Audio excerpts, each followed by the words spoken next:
Kalau ibu bilang selamat pagi, kalian jawabnya pagi, pagi, pagi gitu ya. Bisa? Bisa. Selamat pagi. Pagi, pagi, pagi. Sekali lagi masih loyo semuanya. Selamat pagi. Pagi, pagi, pagi. Bagaimana kabarnya anak-anak hari ini? Baik. Sehat. Alhamdulillah.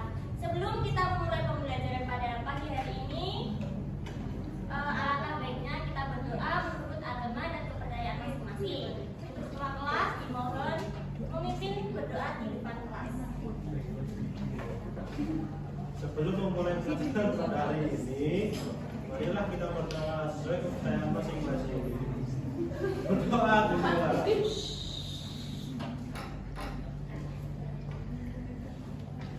Doa selesai. Baik, terima kasih ketua kelas bisa dipersilakan. Sebelum ibu memulai pembelajaran pada pagi hari ini, ibu akan mengabsen kehadiran kalian terlebih dahulu ya anak-anak.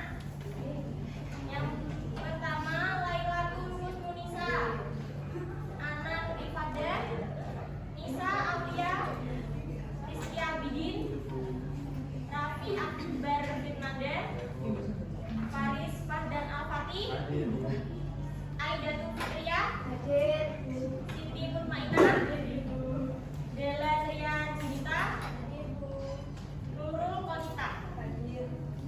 Apakah ada yang belum ibu absen? Sudah. Alhamdulillah, menurut ibu sehat semuanya ya, tanpa ada cadangan dan penyakit. Siapa yang ingat minggu kemarin kita membahas tentang apa? Siapa yang tahu?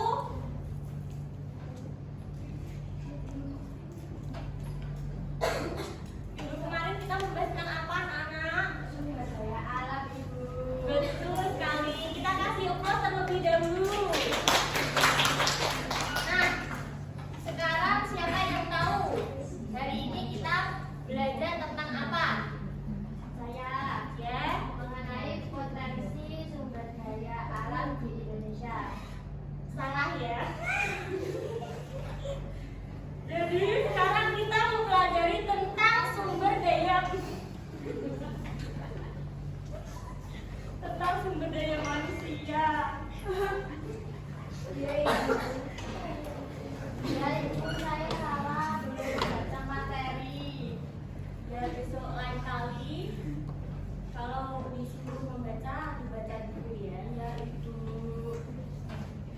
Jadi sekarang kita akan memulai pembelajaran tentang sumber daya manusia.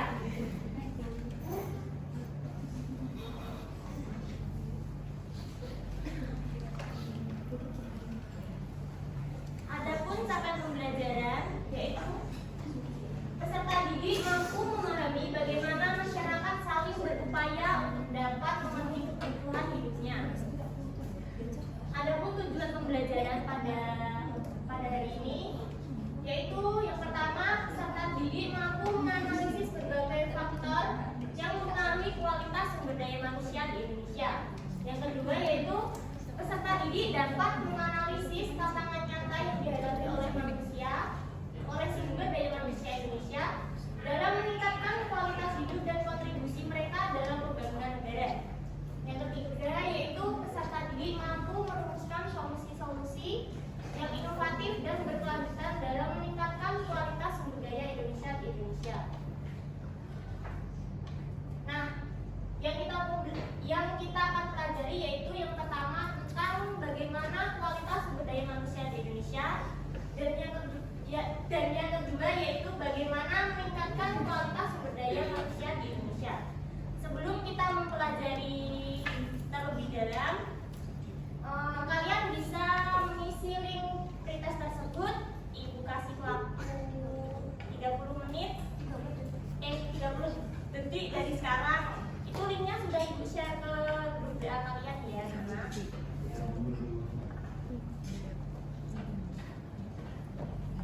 Sudah dicukupkan? Nah, kita akan tentang sumber daya manusia. Apa yang kalian ketahui tentang sumber daya manusia? Siapa yang bisa menjawab? Saya Bu. Ya, apa Aida? Sumber daya manusia menurut saya individu yang produktif dan bekerja sebagai penggerak organisasi karena manusia merupakan sumber daya yang tidak dapat digantikan dan juga aset paling penting. Betul sekali yang dikatakan Aida Tul. Jadi sumber daya manusia adalah organisasi atau individu yang bergerak di suatu organisasi. Karena manusia merupakan aset yang paling penting. Dari sini apakah sudah ada yang ditanyakan? Saya Bu. Ya, Abdi. Kenapa setiap individu perlu produktif dalam pekerjaannya Bu? Ya, pertanyaan yang bagus. Jadi, oh ya, sebelumnya kita beri plus dulu bagi yang sudah.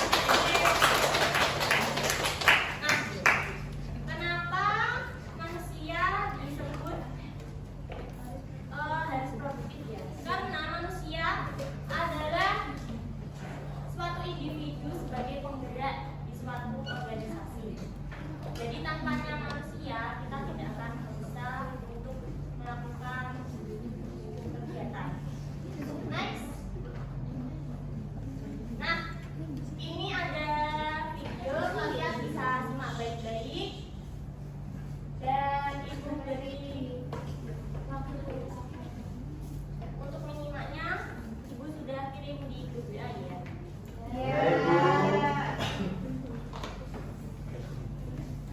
Oke, cukup.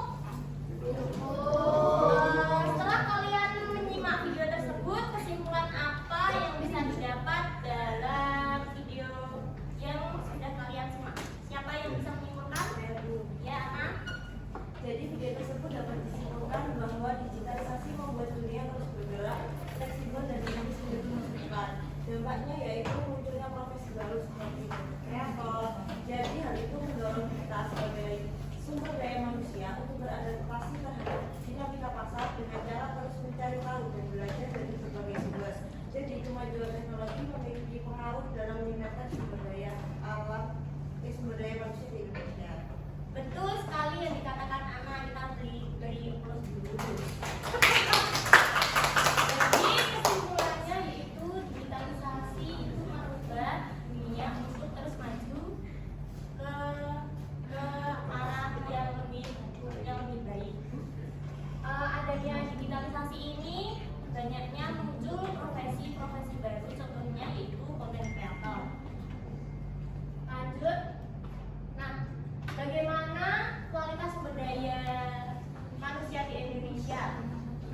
Jadi, kualitas sumber daya Indonesia itu sangat berpengaruh terhadap kemajuan sebuah bangsa. Nah, yang menyebabkan itu yaitu salah satunya pendidikan. Pendidikan merupakan salah satu kunci utama untuk kemajuan suatu bangsa.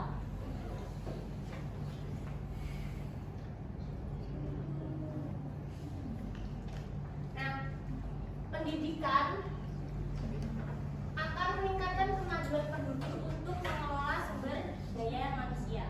Jadi dari se-negara ASEAN, Indonesia itu menempati peringkat ke-5 ya anak tentang kualitas sumber daya manusianya. Next. Nah, menurut Human Development Report mengelompokkan negara Indonesia menjadi 4 kelompok. Yang pertama, kelompok negara sangat tinggi berada di angka kisaran 1 sampai 47, tinggi 48 sampai 94, sedang 94 sampai 141 dan rendah antara 142 sampai 187. Nah, ini bisa dilihat di diagram. Indonesia menempati posisi ke-6 dengan tingkat IPM 70. Nah, 70 itu masuk ke kelompok bagian mana? Siapa yang bisa menjawab? Saya Bu, Ya, jadi Hafiz. 10 itu masuk kategori tinggi. Ya, betul sekali. Jadi di sana di PPT itu sudah dijelaskan bahwa 70 masuk ke dalam kategori tinggi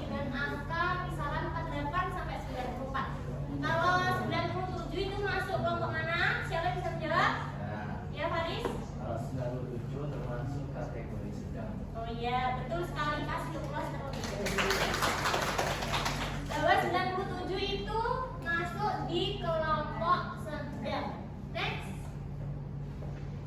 Nah, berdasarkan laporan yang dikeluarkan UNDP pada tahun 2014 dan 2013, Indonesia berada pada peringkat 108 atau termasuk dalam kelompok sedang. Baik anak-anak, penjelasan selanjutnya akan dijelaskan oleh Mutiara. Terima kasih. Baik, terima kasih Bu Dea. Untuk selanjutnya masih semangat gak anak-anak? Boten. Karena Bu Tiara ada breaking nih buat kalian. Jadi kalian dimohon untuk berdiri terlebih dahulu. Ayo berdiri anak-anak. Tapi Bu Tiara membutuhkan dua peserta didik, dua pembantu Bu Tiara di depan untuk breaking. Kita kelas Iya boleh. Yang cewek.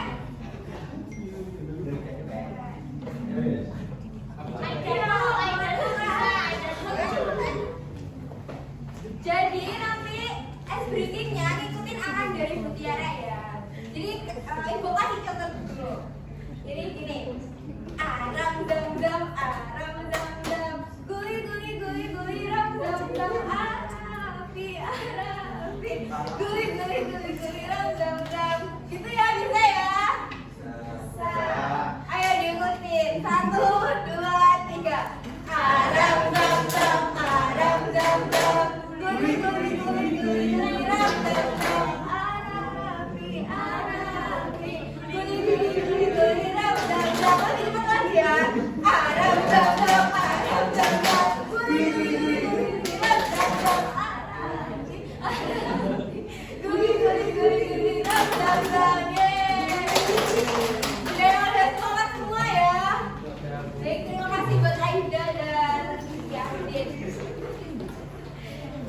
Nah, selanjutnya kita kembali ke materi. Jadi, di sini ada poster yang menyatakan bahwasanya apakah sumber daya di Indonesia siap bersaing di era revolusi industri 4.0 yang ditandai dengan terjadinya digitalisasi yang berpengaruh terhadap kehidupan masyarakat, dunia bisnis, bahkan sektor industri. Nah, kalian bisa dilihat dalam diagram tersebut bahwasanya pekerja berkeahlian rendah masih mendominasi pasar kerja di tahun 2018.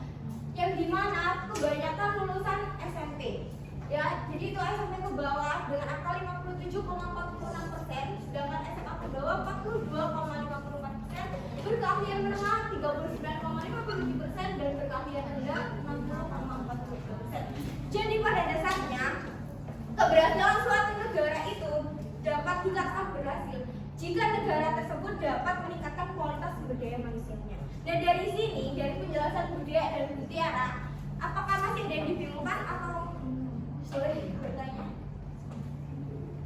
Iya? Berdasarkan diagram tersebut, pekerja yang mendominasi pasar kerja tahun 2018 kebanyakan lulusan SMP ke bawah. Nah, hal tersebut disebabkan karena apa? Oke. Baik, kita pertanyaan yang bagus sekali. Kita beri aplaus dulu buat teman kita.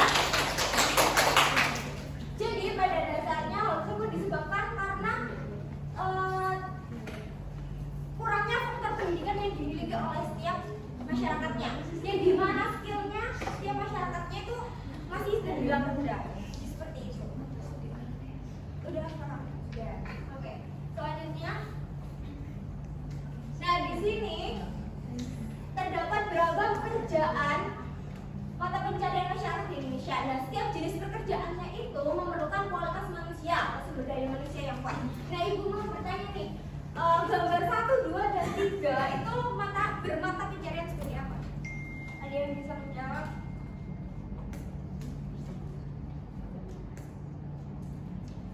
Iya, Karis? Yang gambar pertama itu mungkin jasa ya, chef maupun kopi. Dan yang kedua itu nelayan, yang ketiga dokter. Baik, bagus sekali jawaban dari Mas Faris. Benar semua, kita beri aplaus untuk teman kita yang sudah tidak. Jadi benar sekali ya yang dikatakan oleh Faris bahwasanya gambar pertama bermata pencarian sebagai chef, kedua nelayan, dan yang ketiga sebagai dokter. Apakah ada yang ditanyakan? Saya iya. Nah,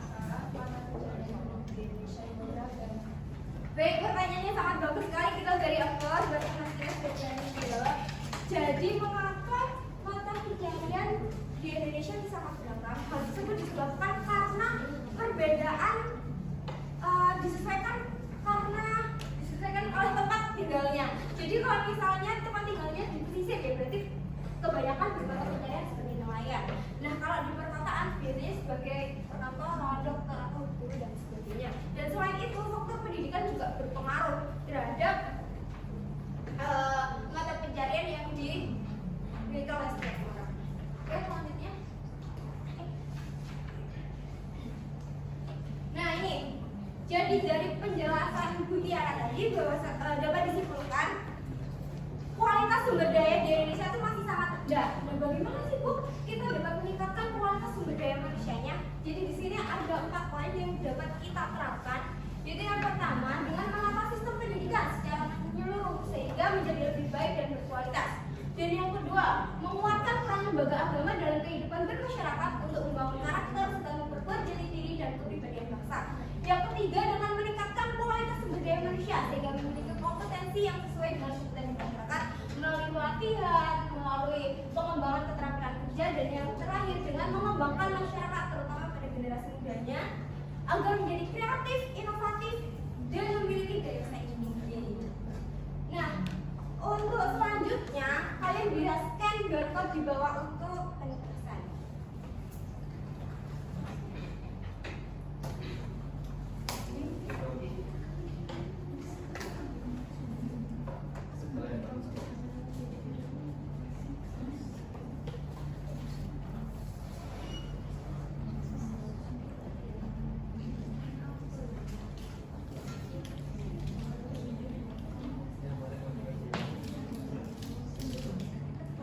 Nah, untuk selanjutnya penugasan hari ini Ibu akan membagi kelompok dengan kelompok pertama yaitu kelompok absen pertama sampai absen kelima itu kelompok 1, absen kedua absen ke-6 sampai absen terakhir itu kelompok 2.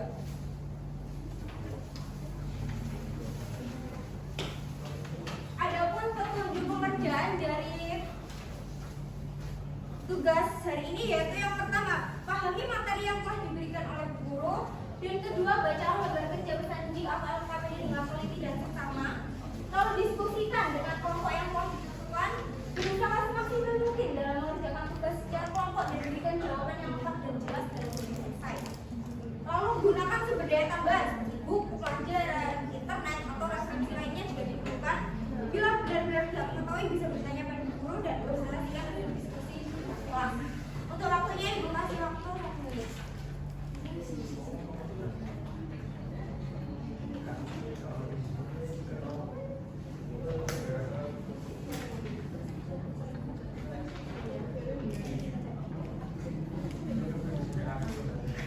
Sudah yang waktu dijemputkan. Oke, sebelum Ibu tunjuk kelompok 1 atau kelompok 2, apakah ada yang mau presentasi terlebih dahulu? Ayo kelompok 1 atau kelompok 2? Oke, dipersilakan.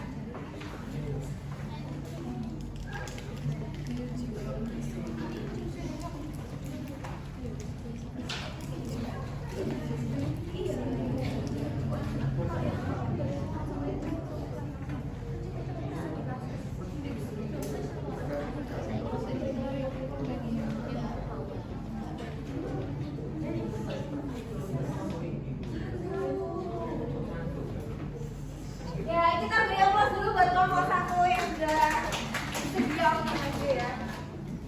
Baik, assalamualaikum warahmatullahi wabarakatuh. Saya dari perwakilan kelompok 1 ingin mempresentasikan dari LKPD. Yang pertama, deskripsikan satu masalah yang menurut kelompok Anda sering ditemui di sekitar tempat tinggal yang berdampak pada kualitas sumber daya manusia di Indonesia. Nah itu yang jawabannya, salah satu masyarakat yang sering ditemukan di sekitar tempat tinggal yang berdampak pada kualitas sumber daya manusia atau yang disebut SDM di Indonesia pada aspek ekonomi adalah ketimpangan penyebaran aset dan modal.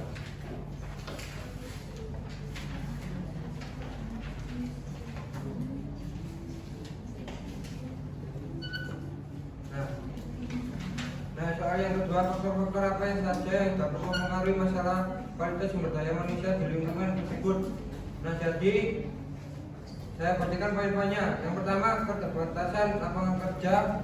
Nah, itu keterbatasan lapangan kerja adalah salah satu faktor yang dapat mempengaruhi kualitas sumber daya manusia. Yang kedua, keterbatasan pendidikan dan pelatihan. Sekian, terima kasih. Oke, terima kasih buat kelompok 1. Kita beri aplausnya. Kelompok 2.